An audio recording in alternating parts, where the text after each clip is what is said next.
Inter point slate ಅಂತ ಕರೀತಾರ, ಕನ್ನಡದಲ್ಲಿ ಅಮೇರಿಕಾ ಪಾಟಿ ಅಂತ ಹೇಳಿ. ಇದು 800 ಮಣಿಗಳು ಇರ್ತಾವ ಇಲ್ಲಿ. ಒಂದು ಮನಿ ಒಳಗೆ 1ರಿಂದ 6 ಚುಕ್ಕಿ ಒಳಗೆ ಇದು ಬ್ರೈಲ್ ಲಿಪಿ ತಯಾರಾಗಿರ್ತದೆ. ಅಂದ್ರೆ ಬಲಗಡೆಯಿಂದ ಬರೆಯೋದಾದ್ರೆ ಎಡಗಡೆಯಿಂದ ಈ ಸೈಡಿಂದ ಓದೋದು, ಅಂದ್ರೆ ಉರ್ದು ಶೈಲಿ ಟೈಪ್ ಇದು ಇರ್ತತಿ. ಇದಕ್ಕೆ ಬ್ರೈಲ್ ಪಾಟಿ ಅಂತಾರೆ. ಇದಕ್ಕೆ ಸ್ಟೈಲಸ್ ಅಥವಾ ಕಲಂ, ಇದನ್ನ ಹಿಂಗ ತೋರಿಸ್ತಾ ಇದ್ದೀನಿ. ಇದು ಅಥವಾ ಕಲಂ ಅಂತ ಕನ್ನಡದಲ್ಲಿ ಹೇಳಿದ್ರೆ, ಇಂಗ್ಲಿಷ್ ನಲ್ಲಿ ಸ್ಟೈಲಸ್ ಅಂತ ಕರೀತಾರೆ. ಬರುತ್ತೆ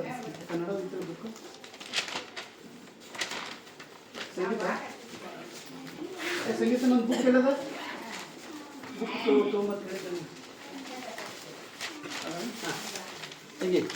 ಇಲ್ಲ, ಇದು ನಂದೇ ಕೇಸೆಟ್ ಬುಕ್ ಇದೆ. ಸ್ವಲ್ಪ ನೋಡು ಬರ್ಲಿಕ್ಕೆ ಬರ್ತಾನೆ ಅದ್ರ ಮೇಲೆ ಬರ್ಲಿಕ್ಕೆ ಬರಲ್ರಿ ಸರ್. ಅಂದ್ರೆ ಈ ತರ ಪೇಪರ್ಸ್ ಇರ್ತಾವಲ್ರಿ, ಪೇಪರ್ ಮೇಲೆ ಅಷ್ಟೇ ಬರ್ಲಿಕ್ಕೆ ಬರುತ್ತೆ.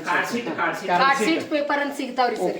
ಅವು ನನ್ನ ಈ ಬುಕ್ ಅನ್ನು ನೀವು ಓದಿದ್ ಹೆಂಗಂದ್ರಿ ಸರ್, ಇದನ್ನ PDF ಮಾಡಿ ಅದನ್ನು ತೋರಿಸ್ತೀನಿ ಸರ್. ಮೊಬೈಲ್ ಒಳಗೆ ಅದರಿ ಸರ್, ತೋರಿಸ್ತೀನಿ. ಪೇಪರ್ ಕಟ್ ಮಾಡ್ಕೊತೀನಿ ಭಾಳ ತಪ್ಪದ ಸ್ಟ್ರೇಟ್ ಬರುತ್ತೆ.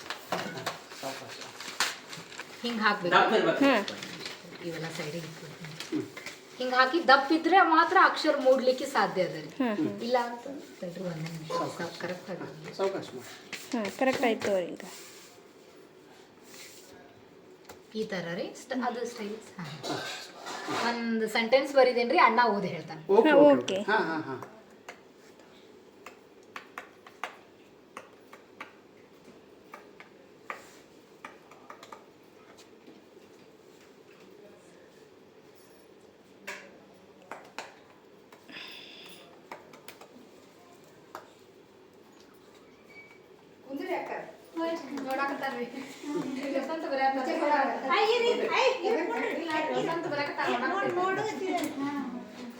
ಹುಷಾರ್ ಬಾಳ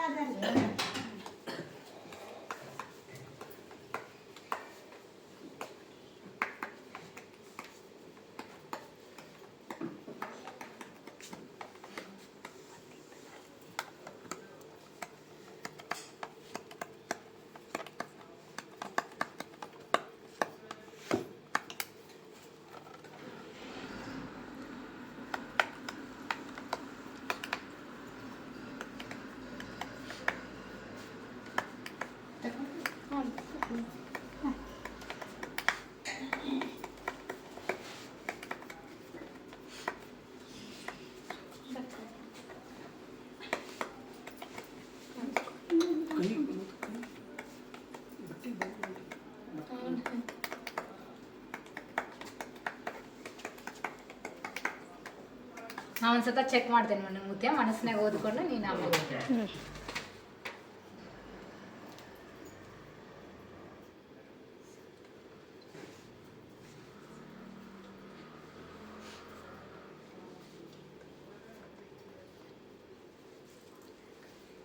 ತಗೋ ಓದೇವ.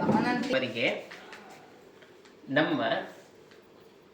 ನಮ್ಮ ಮನೆಗೆ ಬಂದಿದ್ದಕ್ಕೆ ತುಂಬು ಹೃದಯದ ಧನ್ಯವಾದಗಳು.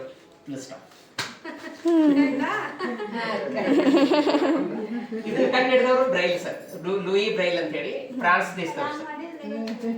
ಯಾವುದು ಬರವಣಿಗೆ? ಬರವಣಿಗೆ ಓದುದು ಇದೇನು ಬ್ರೈಲ್ ಲಿಪಿ ಐತಲ್ಲ, ಇದೊಂದು ದೊಡ್ಡ ಕಥೆ ಇತ್ತು ಸರ್, ಹೇಳ್ತೇನೆ.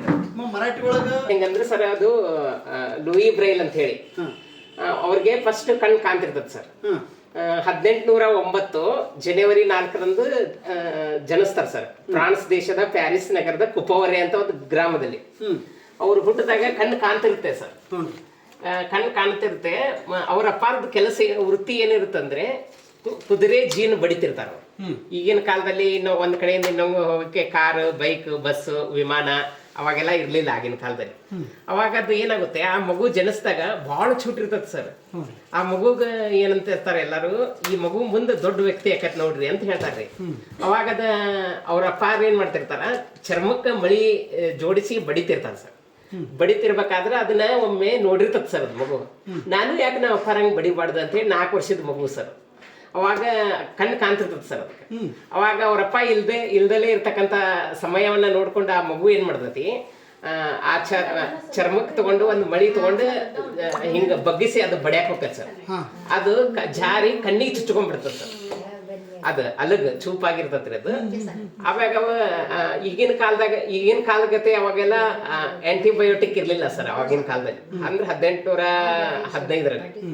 ಅವಾಗ ಆ ಮಗು ಏನಾಕತಿ ಸರ್, ಅದು ಒಂದ್ ಕಣ್ಣು ಹೋಗ್ಬಿಡ್ತದೆ ಸರ್.